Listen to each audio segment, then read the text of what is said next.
আজকে আমরা ক্লাস 10-এর সরল সুদ যে চ্যাপ্টারটা আছে সেই চ্যাপ্টারটা করব। এর আগের ভিডিওতে যেমন আমি বলেছিলাম যে আমরা ক্লাস 10-এর আগে পাটিগণিতের পাঠটা করব, তারপরে বীজগণিত, তো এইভাবে পাঠ করে নিয়েছিলাম। তো আজকে প্রথম পাঠের প্রথম চ্যাপ্টারটা হচ্ছে সরল সুদ। সরল সুদ, সুদ কথাটা কোথা থেকে আসছে? যখন আমরা কারোর কাছ থেকে টাকা ধার নিই বা কারোর কাছে কাউকে টাকা ধার দিই, তখন সে কি করে, কিছু সময়ের জন্য নেয়। সেই সময়ের জন্য সে আমাদেরকে কিছু টাকা এক্সট্রা দেয়, মানে বেশি দেয়। সেই এক্সট্রা টাকাটাকে আমরা বলতে পারি কি সরল সুদ। যেমন আমি একজনকে 5,000 টাকা দিয়েছিলাম, 6 মাসের জন্য দিলাম, 6 মাসের জন্য দিলাম, দেখা গেল ও আমাকে 5,300 টাকা দিয়েছে। তার মানে কত টাকা বেশি দিয়েছে? 300 টাকা বেশি দিয়েছে। এই 300 টাকাই হচ্ছে সুদ। আর এখানে আমরা কারোর কাছ থেকে ধার নিই বা কাউকে ধার দিই, যে ধার দেবে তাকে কি বলা হয়? উত্তম মন্য বলা হয়। যে টাকা ধার দেবে তাকে কি বলবো? উত্তম মন্য বলবো। আর যে টাকা ধার নেবে তাকে আমরা বলবো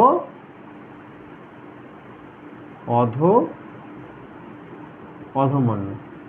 যে টাকা ধার দেবে তাকে বলবো উত্তমমন্য, আর যে টাকা ধার নেবে সে হচ্ছে অধমন্য। যেমন আমরা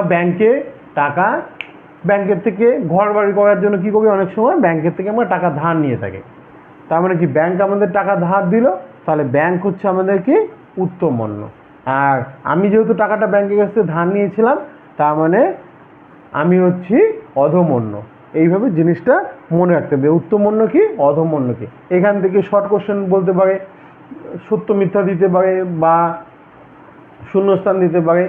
যে ব্যক্তি ব্যাংকের থেকে টাকা ধার নেয় তাকে কি বলা হয়? যে ব্যক্তি টাকা ধার নেয় তাকে কি বলা হয়?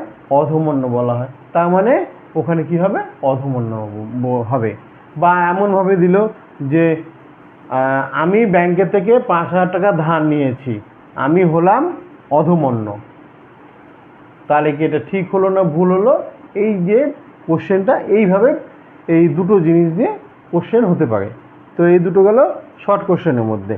এবার আমাদের চ্যাপ্টারের যে অঙ্কগুলো আছে সেই অঙ্কগুলো সমাধান করব। এই সমাধান করার আগে আমাদেরকে কিছু জিনিস বুঝতে হবে। সেটা কি?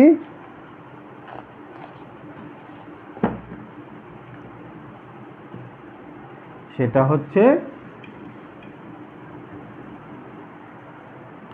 যে একটা নিয়ম আছে, মানে এই সরল সুদ করার বা আমরা তো সরল সুদ করছি, সরল সুদ করার একটা নিয়ম আছে। এই নিয়মটা সবসময় আমাদেরকে মনে রাখতে হবে। যেমন প্রথমেই অঙ্ক করতে গেলে আমাদেরকে এই জিনিসটা লিখতে হবে। যেমন মনে করি আসলকে আমরা কি দিয়ে লিখবো? পি দিয়ে লিখবো। পি মানে প্রিন্সিপাল, মানে আমি যে টাকাটা ধার নিচ্ছি বা কাউকে ধার দিচ্ছি সেটাকে বলবো পি। সুদের হার, সুদের হারকে কি দিয়ে আমরা প্রকাশ করতে পারি? আর দিয়ে প্রকাশ করতে পারি। আর মানে রেট অফ ইন্টারেস্ট। তো এবার সুদের হার মানে আমি 100 টাকায় কত টাকা সুদ নিচ্ছি সেটাকে বলতে পারি। এবার একটা কি, সুদটা কি একটা নির্দিষ্ট সময়ের জন্য নেবে, তার মানে এখানে একটা সময় আসবে। তার সময়কে আমরা কি দিয়ে লিখতে পারি? বড় হাতের টি দিয়েও লিখতে পারি, ছোট হাতের টি দিয়েও লিখতে পারি। তো আমার বড় হাতের টি দিয়ে, এখানে সব কিছু বড় দিয়ে লিখছি, তার মানে বড় হাতের টি দিয়ে লিখবো।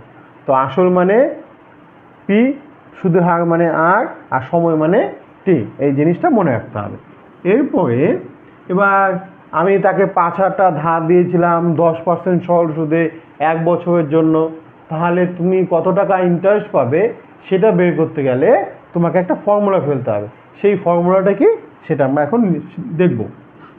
তার মানে এখানে আমরা লিখব মোট সুদ। সুদ মানে কি বলা হয়? ইন্টারেস্ট। আই সমান সমান পি গুণন আর গুণন টি বাই 100। এই আরটা কি পার্সেন্টেজে থাকে, তার জন্য এখানে কি আসলো? 100 আসলো। আমাদেরকে তাহলে কোনো সময় যদি সুদ বের করতে হয় তাহলে আমাদেরকে কি কোন ফর্মুলা ফেলতে হবে? P R T by 100। এটা হলো সুদ বের করা। এবার অনেক সময় বলতে পারে সুদে আসলে কত টাকা হলো। তাহলে সুদে আসলে টাকার পরিমাণ সমান সমান কি? আমাদের আসল কত? সুদ আসল মানে আসল যোগ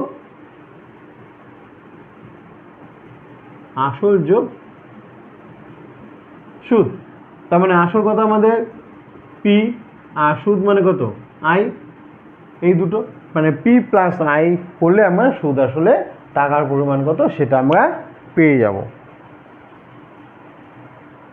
তো এবার দেখে নিই আমার প্রথম অঙ্কটা কি আছে। এই জিনিসগুলো আমাদেরকে কিন্তু অবশ্যই মনে রাখতে হবে যে আসল মানে কি লিখতে হবে? পি লিখতে হবে, সুদের হার মানে আর, সময় মানে টি, মোট সুদ মানে মোট সুদকে বলা হয় ইন্টারেস্ট, আই লিখবো, পি আর টি বাই 100।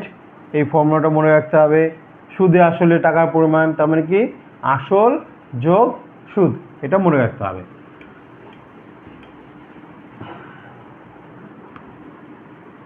প্রথম অঙ্কটা বলেছে দুই বন্ধু একসঙ্গে একটি ছোট ব্যবসা চালাবার জন্য বার্ষিক 12% সরল সুদ হারে একটি ব্যাংক থেকে 15,000 টাকা ধার নিয়েছে। কত পার্সেন্ট সরল সুদে? 12% সরল সুদে ধার নিয়েছে। আসল কত? 15,000 টাকা। এবার এখানে বলেছে 4 বছর পর তাকে কত টাকা সুদ দিতে হবে। তার মানে কি সময়টা কত? 4 বছর। তাহলে অঙ্কটা করতে গেলে আমি বলেছিলাম কি প্রথমে এই জিনিসটা লিখতে হবে যে মনে করি আসল ব্র্যাকেটে পি সমান সমান কত? 15,000 টাকা। সুদের হার ব্র্যাকেটে আর সমান সমান 12%, সময় ব্র্যাকেটে টি সমান সমান কত বছর বলেছে? 4 বছর। তাহলে আমাদেরকে সুদ বের করতে বলেছে। সুদ বের করার ফর্মুলাটা কি? P R T by 100। তাহলে এখানে আমরা ওই পি আর টি বাই 100 এর ফর্মুলাটা ফেলবো। তার মানে মোট সুদ ব্র্যাকেটে কি লিখতে হবে? আই লিখতে হবে। আই সমান সমান পি গুণন আর গুণন টি বাই 100। এবার পি এর মান কত আমাদের? 15,000। আর এর মান কত? 12%, আর সময় হচ্ছে 4 বছর বাই 100। এবার এখানে গুণ অবস্থা আছে, নিচে 100 আছে, 100 দিয়ে ভাগ করতে বলেছে, তো আমাদের কাটাকাটি করতে হবে। এখানে শূন্য আছে, এখানে শূন্য আছে, একটা একটা একটা একটা, এবার শূন্য কেটে দিতে পারি আমরা। তারপর এখানে যা আছে সেটাকে আমাদেরকে কী করতে হবে? গুণ করতে হবে। এবার দেখতে হবে গুণটা কিভাবে করলে আমাদের ভালো হয়। 4 দিয়ে 12কে গুণ করলে 48, 48কে 15 দিয়ে গুণ করলে একটু কঠিন হবে, গুণটা হবে কিন্তু কঠিন হবে। কিন্তু আমাকে এটাকে কী করতে হবে? একটু সহজভাবে বানিয়ে নিতে হবে। যেমন 4 দিয়ে 15কে গুণ করলে কত হয়? 60 হয়। এবার 6 দিয়ে যদি আমি 12কে গুণ করি, গুণ করাটা সহজ, আমি মুখে মুখে গুণটা করতে পারবো। আর যদি আমি 12 দিয়ে 48কে গুণ করতাম তারপরে 15 দিয়ে গুণ করতাম তাহলে কী হতো? গুণটা করতে অনেকটা সময় লাগতো। সেই সময়টা যাতে বাঁচে তার জন্য আমাকে ওইখানে একটু বুদ্ধি খাটাতে হবে যে কোনটার সাথে কোনটাকে গুণ করলে আমাকে সহজে গুণ করা যাবে। তাহলে 4 15 কত হলো? 60 হলো। 60কে 12 দিয়ে গুণ করলে কত হবে? 720 হলো। এখানে একটা শূন্য আছে, এই শূন্য হয়ে গেল।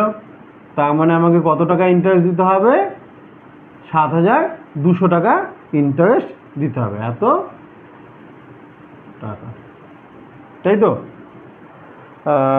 4 15 60 মানে 600, 600কে 12 দিয়ে গুণ করলে 72, হ্যাঁ, তাহলে আমাদের অঙ্কটা এটা 7,200 টাকা আমাকে ইন্টারেস্ট দিতে হবে। যদি আমি 15,000 টাকা 12% সরল সুদে 4 বছরের জন্য নিয়ে থাকি, তাহলে আমাকে কত টাকা ইন্টারেস্ট দিতে হবে? 7,200 টাকা ইন্টারেস্ট দিতে হবে। তো আমাদের এখানে উত্তরটা লিখে দিতে হবে যে 4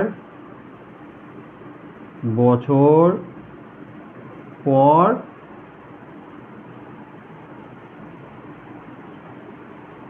তাদের 7,200 টাকা সুদ দিতে হবে। অঙ্কটা খুবই সোজা ছিল। একইভাবে আমরা তোমার বলছি একইভাবে আমরা এখন 4 নম্বরটা করব।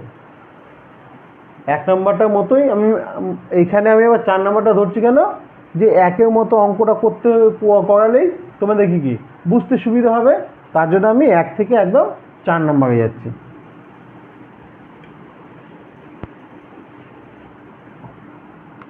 তাহলে 4 নম্বর আমাকে ওই একই জিনিস করতে হবে, ওই লেখাটা আমাকে লিখে নিতে হবে আগেই। মনে করি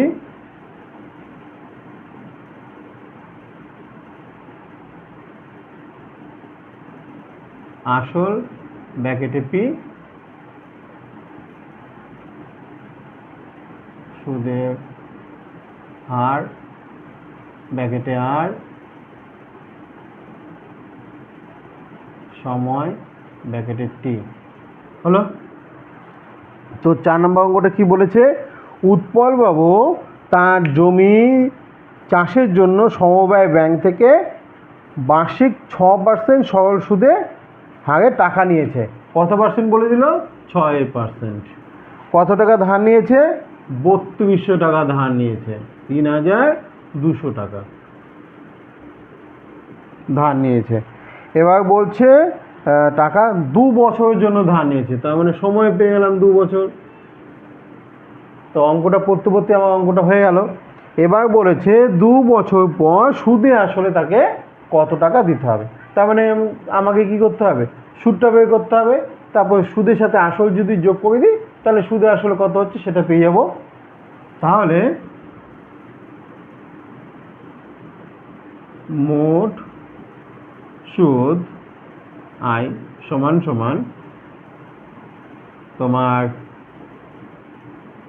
P into R into T by 100। তার মানে পি হচ্ছে আমাদের 3200, আর হচ্ছে 6, আর টি হচ্ছে 2 বাই 100। 0 0 0 0 কাটা। এবার 2 দিয়ে 32কে গুণ করবে, কত হয়? 64। 64কে 6 দিয়ে গুণ করো, 4 6 24, 6 6 8 36 38, এত টাকা। তার মানে দেখে 2 বছর কত টাকা ইন্টারেস্ট দিতে হবে? 384 টাকা ইন্টারেস্ট দিতে হবে। তাহলে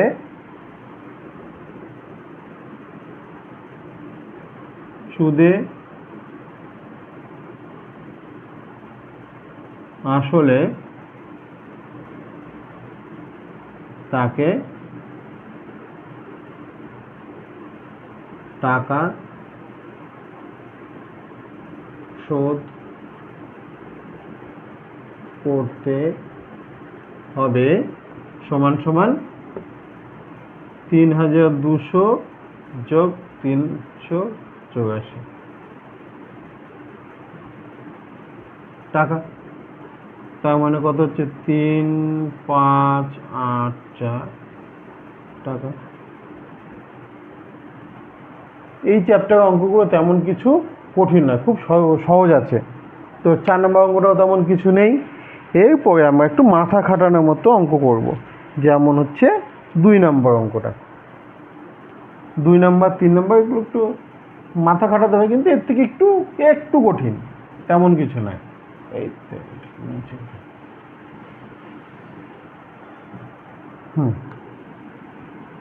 2 নম্বর বলেছে 2005 সালে জানুয়ারি মাস থেকে পয়লা জানুয়ারি থেকে 27শে মে পর্যন্ত বার্ষিক 6% সরল সুদ হারে 2000 টাকা সুদ কত দিতে হবে।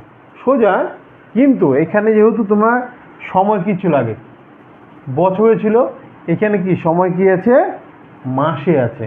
তো মাসকে কি করতে হবে আমাদের, বছর করতে হবে। আবার যদি যেহেতু এখানে আবার সম্পূর্ণ মাস দেওয়া নেই, যেমন পয়লা জানুয়ারি থেকে 27শে মে পর্যন্ত, মানে দিন হিসেবে দেওয়া আছে, তার মানে পয়লা জানুয়ারি থেকে 27শে মে পর্যন্ত কত দিন হচ্ছে সেটা বের করতে হবে। আর কত দিনে 1 বছর হয় সেই সময় দিয়ে এই সময়টাকে ভাগ করতে হবে। তাহলে 2 নম্বরটা মনে করি আসল ব্র্যাকেটে পি সুদের আর ব্র্যাকেটে আর সময় ব্র্যাকেটে টি। তাহলে আমাদের আসল কত, 2000 টাকা। সুদের হার 6%। সময় এখানে বলছে পয়লা জানুয়ারি থেকে 27শে মে, তাহলে এখানে দিন হচ্ছে 1 জানুয়ারি থেকে জানুয়ারি মাস কত দিন হয়, 31 দিনে, 31 যোগ এপ্রিল মাস 2005 সাল, তার মানে এটা কি লিপিয়ার নয়, 2004 সাল হলে লিপিয়ার হতো, তার মানে সেটা 29 দিনে হতো, কিন্তু এটা 2005 সাল, তার মানে 28শে মাসই হবে, প্লাস 28। আবার তোমার মার্চ মাস কিসে হয়, 31 দিনে হয়, প্লাস মার্চের পর কি হয়, এপ্রিল কত দিনে, 30 দিনে। আর মে মাসের 27 তারিখ পর্যন্ত, তার মানে কি 27 তারিখে তুমি টাকাটা তুলে নিবে, তার মানে তার আগের দিন ধরতে হবে, তার মানে 26/365 বছর লিখলাম কারণ এগুলো সব দিন দিয়ে ভাগ করলাম তার জন্য। তাহলে এখানে কত হচ্ছে, 146/365 বছর। এবার আমাদের কি বের করতে বলেছে, সুদ বের করতে বলেছে। ওই সুদ বের করার যা নিয়ম, আমি এবার একটু শর্টে লিখছি, মানে এইভাবে তোমরা বাড়িতে প্র্যাকটিস করার জন্য করতে পারো। পরীক্ষা হলে প্রথমে যে 1 নম্বর 2 নম্বর মানে 1 নম্বর 4 নম্বর অঙ্কটা করেছি সেভাবে করতে পারো। তার মানে আই সমান সমান P into R into T by 100। তার মানে পি হচ্ছে আমাদের 2000 টাকা, আর হচ্ছে আমাদের 6%, সময় 146 বাই এখানে 100 গুণন এই 365, 0 0 0 0 কাটা। এবার দেখতে হবে, হ্যাঁ এটাকে 3 দিয়ে যাবে না, এই যে এখানে 5 দিয়ে, 4 5 20, এখানে লাস্টে 5 আছে মানে 5 দিয়ে যাবেই, 5 দিয়ে 5 7 35, 3 5 15। এবার 73কে এটা দিয়ে গুণ করলে 2, তার মানে 4 6 24, 24কে 2 দিয়ে গুণ করলে 48। তার মানে কত টাকা ইন্টারেস্ট দিতে হবে বা সুদ দিতে হবে, 48 টাকা।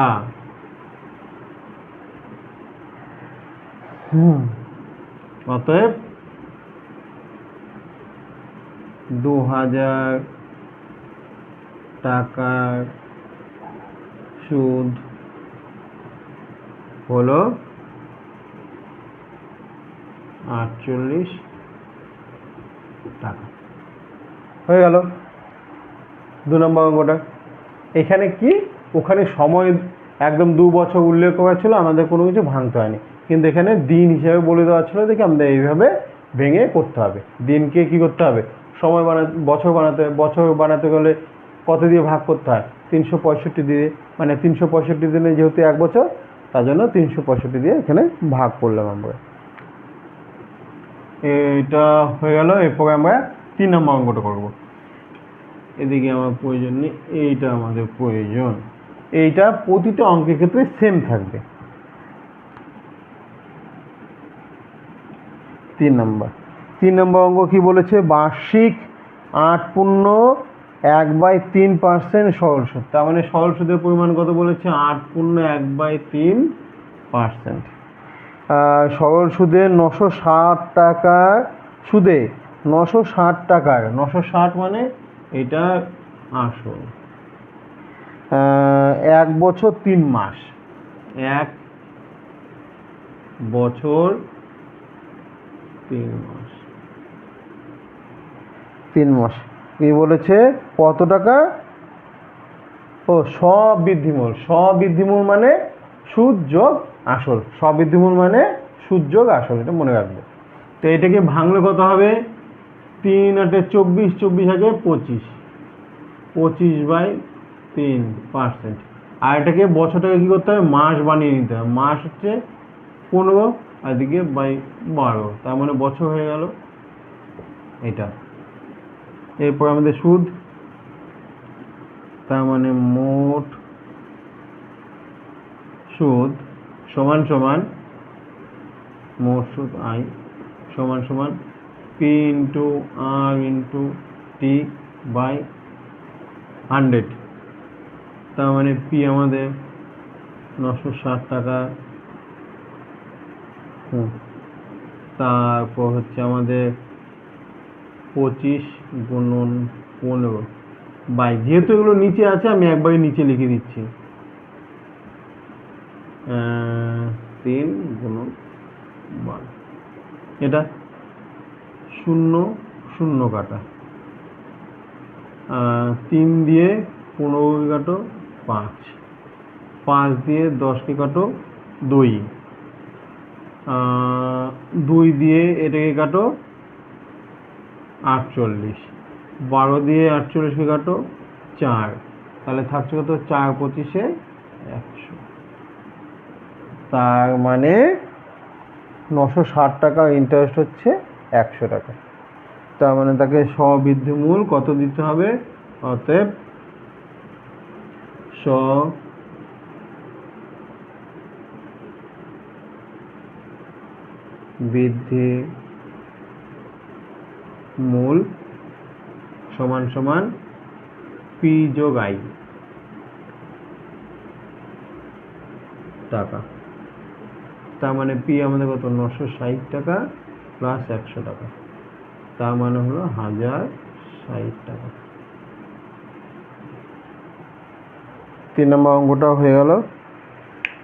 এই একইভাবে আমাদের বাকি অঙ্কগুলো করতে হবে। তো আশা করি অঙ্কগুলো বুঝতে অসুবিধা হচ্ছে না, বা যদি কোনো রকম অসুবিধা হয়ে থাকে আমাকে মেসেজ করবে, আমি সেই জিনিসটা বা কোথায় অসুবিধা হচ্ছে সেই অসুবিধাটাকে সমাধান করে দেওয়ার চেষ্টা করব। আজকের মতো এই 4টা অঙ্কই থাক, পরের ভিডিওতে আমি একবারে বেশি করে অঙ্ক করিয়ে দেবো।